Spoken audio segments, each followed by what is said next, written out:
Rodger, you've shared with us that this link between resilience and joy is built upon a search for core purpose and establishment of core purpose, and that's too often undermined for our young people or people of any age by a breakdown of what you call the three-legged stool, family, home, school, working together to nurture this search.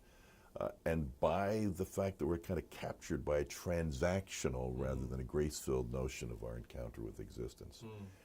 What do you offer youth ministers and folks who care deeply about young people as a way to push back against these impediments? So part of what I've seen among young people is their amazement when they encounter not a transactional worldview, but a worldview that is lived out through this grace-filled life. What I remember is having this conversation with a bunch of my youth ministry leaders. We were meeting ahead of time before the young people arrived that evening for youth group. And time got away from us, and we were a bunch of adults, and we were laughing and talking, and we looked up, and by golly, there the young people were.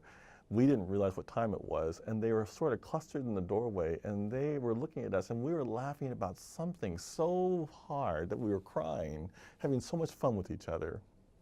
And one of the young people turned to us and said, you all, you really enjoy each other. And we were saying, yeah, we really do. And they said, and you're not getting paid for this. We were all volunteers.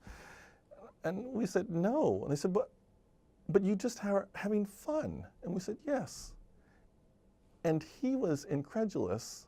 And I asked him later, why was that such a surprise for you? And he goes, I don't see that. I don't see adults who just seem to enjoy each other and not expect anything in return. And he said, and you all just hang out with us.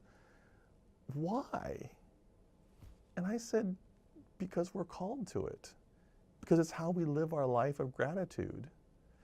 It seems to me that one of the things that Dominique and I were able to share with the crowd today, the conversation today, was that young people need to see these adults in their lives who live out this life of gratitude, not in a transactional way, but just because they believe they're called to it, and not to get anything in return. That's a radical idea, but it sets up this notion of almost dissonance for young people when they discover, wait a minute, you're not getting paid for this, you're just doing this because you want to do this, you want to give up your time and your energy, in some cases your money, just to hang out with us.